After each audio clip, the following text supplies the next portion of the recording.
With 1.14.3, there have been some updates to the villagers and how they spawn iron golems. This makes iron golem farms much easier to make. Believe me, I made one 1.2 or 1.14.2. Not good. It was not fun. Now it is super simple in order to make a iron golem farm, which gives you lots and lots of iron.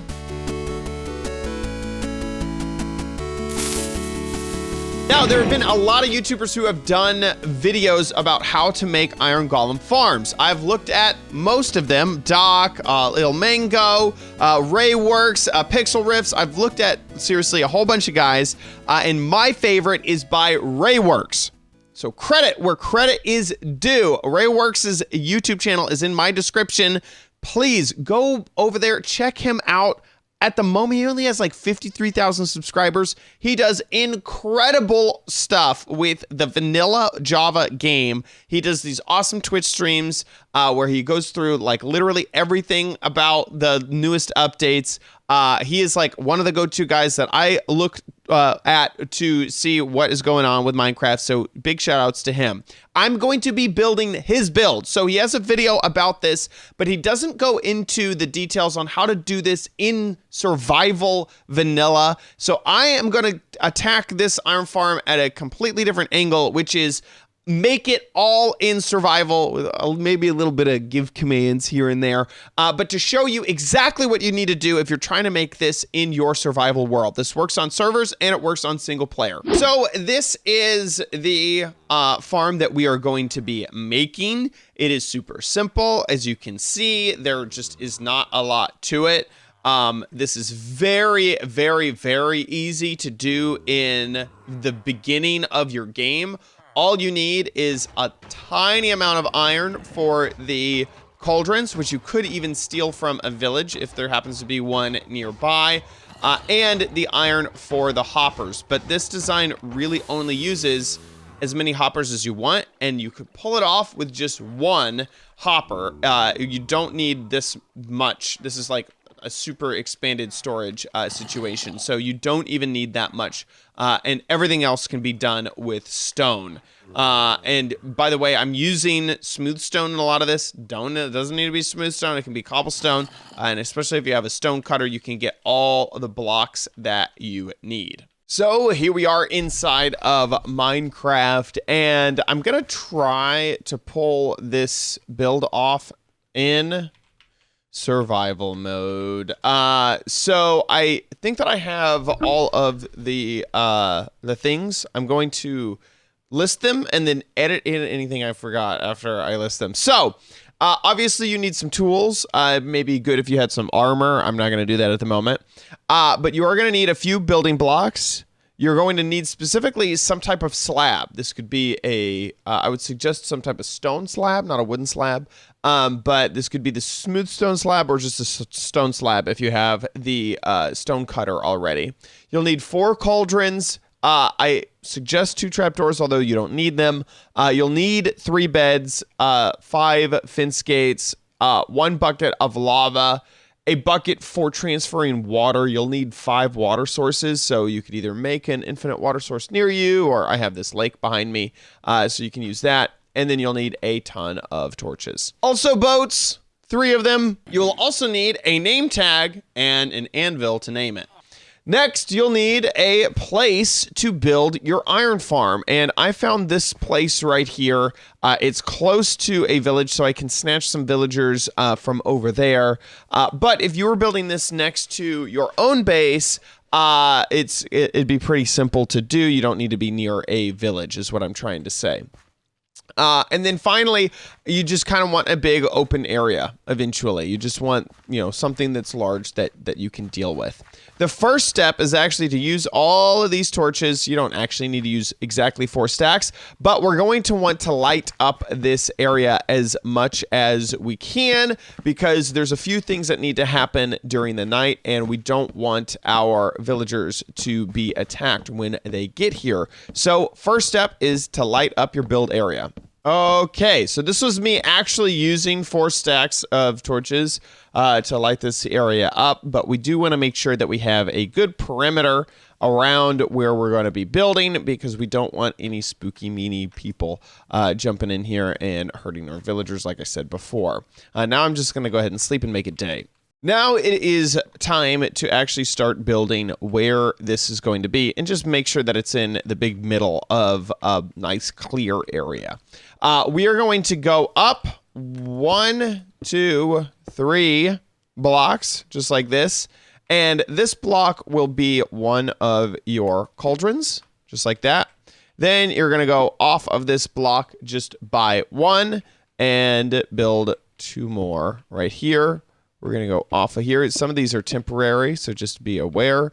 And just like that. So we're going to make a little trough here, however you want. But basically, 1 block away on that same level, and then 2 above it. And this is where you are going to be placing all of the beds. So you're going to put 1 bed here. You're going to put 1 bed here. And then the other bed that I used to sleep in last night, come back to me. You're going to go right here. While you are here, go ahead and build up by this amount of blocks right here. So build up so that you have a headrest to your beds. And then place the 3 additional cauldrons above there. Now you're going to make a little bit of a border around here just to make sure. Oh, and by the way, it's smart to build this border out of half slabs that are on the half slab, if that makes sense. So if you place a block here, I don't know if I'm actually gonna be able to do this. There we go. There we go. Right there. Then as long as you have a half slab, nothing can be spawned on top of it. So that way you don't have to actually focus on lighting this area. You can just slab it off. This will work as a barrier to keep your villagers all in one spot. And then hooray, nothing will spawn. That's the point. You do need 1 extra slab over here. So we're going to put 1 on the back of that, and then right there. And that way, nobody can leave this way either. So get rid of this temporary block. Now, I know that we just did all this work, putting this all in place, but you're actually going to break 1 of these so that you can escape, and that also later, we're just going to fall down here, your villagers can get up here as well. And we can break all of these temporary blocks except for 1. Leave that block that I just placed right there, because this is actually going to be your stair step, for your villagers in just a moment. So I can make this look a little bit fancier. And now we can break all the blocks except for the stair step, all of these stone that were our temporary blocks. Now you may want to keep this one around. That's going to be your center of where your death chamber is going to be. So you may want to keep that one around just so that you know where the center is. But oh, darn it, I didn't mean to break that block. Don't break that one. That one was supposed to keep all the villagers inside. Okay, replace that one. Put it back. There we go. So now we have a structure floating in the sky and this little stair step situation up into some beds. Now would be a fine time to go ahead and get some villagers. So now we're over here at this village. If that's not exciting, I don't know what is. So we are going to use some boats to transfer these villagers, and hopefully they will be nice to us and just walk into these boats. Most of the time they don't. Here, let's put you, dang it, come back. Come here, little villager. Okay, we got 1 villager in a boat. We really do not want 2 villagers in a boat. Get out here, grass. So I'm gonna take him and row him this way. Now, grass blocks, these pathway blocks, they actually kind of mess you up because they have this border here. So you may need to destroy some of them. And I'm going to destroy this wood eventually to get directly to the water. But I just want him out of the way, so hopefully that guy doesn't get in it. There we go. It looks like all of our boats are filled. Fantastic. So we're going to just grab this guy. And I'm also going to just get rid of these pathway blocks by putting some blocks on top of them. Okay, we have all of our villagers in boats. So we got 1, 2, and then I'm carrying the 3rd guy. And I'm going to just bring them close to where we have our place set up, which if it's by the water, that is fantastic. And hopefully these guys are going to be smart enough to see the beds over there and also tell that it's night. The fact that it's night is actually fantastic for me. So we're just going to get these guys close by. We're going to pop out of here. Don't use your sword because the sweeping effect will smack them. Just use an axe or your hand. And then you can break that guy out of a boat and hopefully push him along towards the beds, and he'll eventually get there. I'm just going to leave him here right now. I feel like it's fairly safe with the way that I brightened up the area, and we're going to aim for getting the other ones back. Okay, so they're all here. Now, the hope was that they would detect these beds and just walk over to them and then sleep in them. But yeah, I think I got the dumbest villagers in the village. Come on, guy, let's go. It looks like he has AI turned off. Can we move, please? Now, I don't know if this is just a coincidence or not, but I've been punching these guys and they seem to be running up towards that area. I don't know if they're just trying to get away from me, which would make a lot of sense. No. And now they're all closer. I put one in a boat just to make sure he doesn't run off, but hopefully they detect the beds and go straight in. Let me make a bigger pathway for them. There's another idea. I'm going to bring a hostile mob close to them to see if they react. Dude. Come on, dude. Come on! Okay. Now, I have a baby zombie on me. Which may actually kind of mess me up here. Okay. And let's see if they freak out to the baby zombie. Don't you get near that boat. I don't want you in the boat with another villager. Come on. Hi, guys. There we go. That's right. I need to see some pep in your step. Oh, look, here's a baby zombie. Oh, no. Oh, no. Okay, let's kill him now. Oop, get out of here. Okay, one more is getting up there.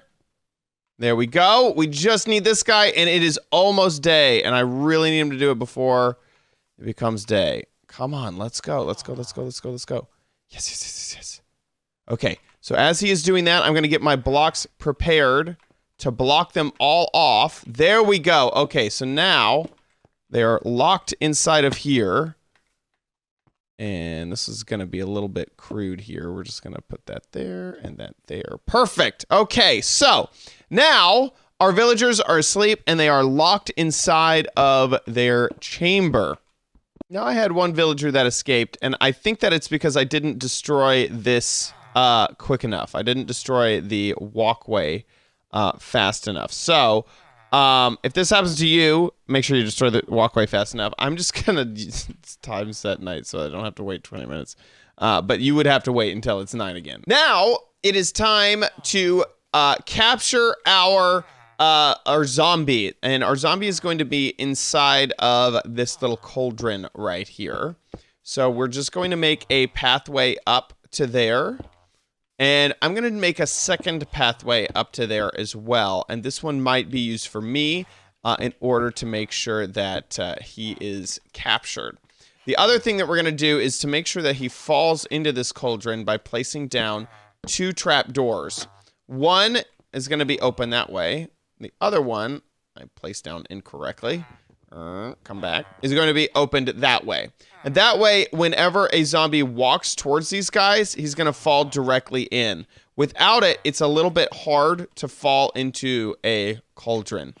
Now, we'll wait for it to become night again. But before we wait all that time, there's actually another thing that we can work on getting together. I'm going to start by jumping on top of my trapdoors here and then building up from there. And we want to make sure that we create a roof so that if any lightning comes, it will not turn our villagers into witches. So starting from the cauldron level, we are going to go up 1, 2, 3, 4 blocks. And then we're going to put down a slab just like this. We're going to come over 1, and then we're going to go across our build and then over 1. So you leave a 1 overhang on either side. And you are just going to make this all the way around. Now that our roof is made, I destroyed the pillar that it took to get up there. We are going to wait for it to become night, which it is doing right now. And we're going to use that to find a zombie and then sort of bring them like lead them over to this area. So I see one over here with a few skeletons. Actually, here's one really close by. Come on at me, zombie. So don't try to hit the zombie. Whenever you hit a zombie, it kind of calls other zombies nearby. But if you can get close to one, then they will pathfind to you. And my objective is to kind of almost break the pathfind as he is close to the villagers. And then he is going to focus on the villagers and not me. So I walked so far away from him. Oh, wait. No. Is he? Yep. Nope. He's still focused on me. Okay, we're going to try this one more time. But just in the other direction. I'm going to try to run so far away from him that he's no longer focused on me. Oh, gosh. Oh, gosh. Our farm is working too good. Well, gosh darn it. Gosh darn it. Get out of here, Iron Golem. I'm trying to do a thing. Well, this is quite a conundrum because Iron Golems are really hard to kill. So I'm going to just take my lava and just place it right on him. And he's going to kind of do that for a long time. That way I don't get any aggro from the Iron Golem. That way I don't actually have to fight him because he would kill me without any armor and whatnot right now. So we're just going to kill him real fast and try this all again. One thing I will change this time is the villagers freak out whenever they see the Iron Golem. So I'm going to block this off so that they cannot see the Iron Golem whenever he comes by. Sorry, the Iron Golem. The zombie whenever he comes by. That way they will not be terrified of him. I don't know if that would hurt me getting him in the cauldron though. So okay, this is kind of an experiment here. New idea. Instead of having him pathfind to the villagers, I'm going to have him pathfind directly to me. But I'm just going to stand on these. There you go. Come get me, bro. And I'm also going to make sure that I have some slabs in my inventory. Ow. There you go. Now he's in. Oops. Oh, I'm standing on the cauldrons. Okay, that makes it so he can't get on there. There we go. Stay! Dang it! Okay, I have a new plan. This plan includes the zombie coming up here. I'm going to jump up here, and then hopefully he'll fall in. Oh, see, this is what I mean. It's hard to fall in. But once he falls in, then I can place a block up here. I need to place a half slab up there, and then he can't get out. So that's the current plan. Let's try this one more time. Hopefully no Iron Golems spawn. Foolproof plan. It's going to go in here. It's going to fall in. Fall in. No! Don't fall out. Come on.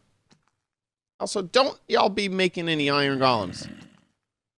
Gonna fall in. Yes! Yes! Oh, yes, we have captured him. He has been captured. Okay, perfect. Okay, so now we can destroy all these blocks around him. Make sure not to destroy the block on top of him. And specifically make sure you remove these blocks so that the villagers can see, oh my god, there's a zombie.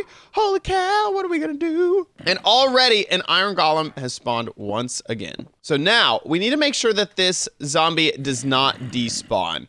And that can be done a few different ways. One is to give him something that he can hold. So if I could give him this shovel, which I think fell to the other side. Did it? Yeah, it did. The other way is just to name him with any type of name tag. So we're just gonna name this Stay Pliz. You can name it literally anything and just give him a name, and that way he will not despawn. By the way, make sure that you build your pathway up to him, not such that the Iron Golem can get to him, because look at him. He just wants him so bad. He wants to kill that zombie so bad. So now we are gonna be focusing on how to actually get the grinder part of this grinder working, which is to open up a hole down here. Okay, so directly below the cauldron that our zombie is in, you are going to build a 3x3 hole. 3x3x3, so 3 wide, 3 deep, and 3, well, deep. 3 wide, 3 tall, 3, anyway, you get the point. It's 3x3x3. Inside of here, you are going to place your trapdoors, and by trapdoors, I mean oak fence gates, in this configuration. Actually, I don't think you need the center one here. Inside of this hole, you're going to place your oak fences, around in the middle of every corner. And then in one corner, you're going to place one just like that. And you can go ahead and open all of these. Underneath where you placed the open fence, go ahead and take one of your trapdoors and place it down on the ground right there. Take your water and place it in the corner. That way it flows towards the trapdoor. And then you need to escape from the prison you've made for yourself. And just do that by trying to break this block. Oh my gosh. There we go. Please. No. There we go. This is fine. Okay. So we're just going to break this block. Get out of here. There we go. So as, just as I use this to escape, but you actually do have to create a little hole in front of all, oops, don't make a path block, please. That would just embarrass yourself. Do a little hole in front of each of these fences. And please, I don't want to hurt you. There we go. Okay. Perfect. Also, now would be a good time to make a pathway to where you are going to collect your materials. And the easiest way to do that is, see this where this gate is right now? That is where you're going to be collecting stuff. So I'm just going to dig down. 1, 2, 3. We should be on the same level. So we're going to go down 2 more and then over a few. There we go. So this is our little thing, and that is where we are going to collect our resources. And we can make this as deep or as big as we want. I feel like the easiest way to get in and out of here is some scaffolding blocks. You'll also need some scaffolding blocks, just a few of them, not really just a stack like I have. Some chests and some hoppers, and this can be expandable to however big you want that to be. I'm going to do 6 chests and 3 hoppers. So the reason I'm using scaffolding blocks is because it will make the top up here such that mobs can't fall in to our little area, and all we have to do is hold down shift to get into it. And then underneath our trapdoor, we are going to build our collection system. And that is going to include, for me, 3 different chests. But this could be 1 chest, this could be 2 chests, you could do a ton of chests. And then hoppers pointing into each of those chests. And so this bottom one should fill up first. Oops, and I am in creative mode. Hilarious. Now, this top chest will need to be dug out, excavated above it so that you can reach into it and open it, but that shouldn't be a problem. You are so close to being finished with your build here. We're just going to need a little bit more water, so I'm going to grab this and make an infinite water source. If you don't like how your excavatedness opens up to the outside world there, you can grab any type of stone stair. This could be just a smooth stone stair. I have a stone brick stair that I just gave myself. And you can place it right there. And that'll make sure that it won't burn and that it'll close up that hole. And your chest will still be able to open. Right before you place this lava, you will need to put string on top of all of your fences right here. That will stop them from catching on fire. So take a lava bucket and then place it happens to be right below our iron golem, but what you're actually doing is placing it right on top of the open fence gate that you had right there and above your fence. Now take your water and you are going to place it 5 away. So this is 1, 2, 3, 4, and on the 5th one, go ahead and place it. Same over here. 1, 2, 3, 4, 5. Place it. And then when you have done that to all of the others, this should be a completed iron farm. And I know that it doesn't look like a lot, but once we break that middle block, uh-oh, I'm stuck in here with him. No, don't kill me. Okay, everything's fine. Everything's fine here. What will happen is he will die. He will fall into that lava right there and burn up. The reason we have this trapdoor is so that even too high things, like myself, actually. I'm gonna die. Okay. And there you have it, a fully functioning iron farm. There is one more step that I would suggest, though, and that is to put walls around all of this. The reason is because you can still get the pillager raids.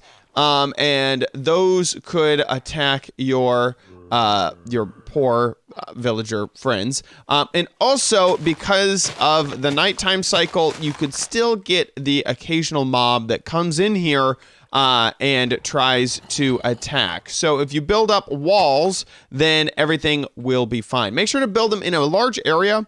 Your your iron golems will spawn close to this area, but sometimes outside of it, and try to get towards towards the zombie. So I'm going to build up some walls right now. I'm going to build mine 1, 2, 3, 4, 5, 6, 7, 8, 9, and then 10 blocks diagonally from the corner of my hole. And this little itty bitty wall is going to be just plenty for this, because I'm not really worried about spiders, because there's just literally no way that spiders can get up to where they are. And even I'm not really all that worried about skeletons, especially since like they'd have to be kind of far back in order to attack from this distance. But if you wanted to, you could make this wall 3 high, 4 high. You could add a lip for spiders. You can do whatever you want.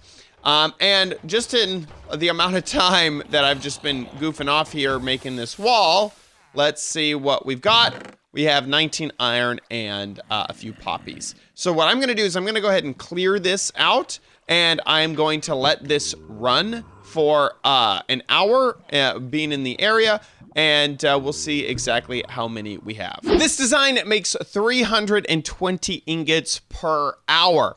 That isn't the most efficient design, but for the build cost, it's super awesome. So there you have it. The fantastic RayWorks Iron Farm. Once again, I shouted out him at the beginning, shouted out at the end. Go check out RayWorks' channel in the description down below. Thanks so much for taking the time to make this build that I have remade for this video. Thanks so much for watching. If you enjoyed this video, please give it a big old thumbs up. Also, make sure you subscribe for future videos, tips, tricks, tutorials, and spotlights here on OMG Craft. And I'll see you next time. Bye.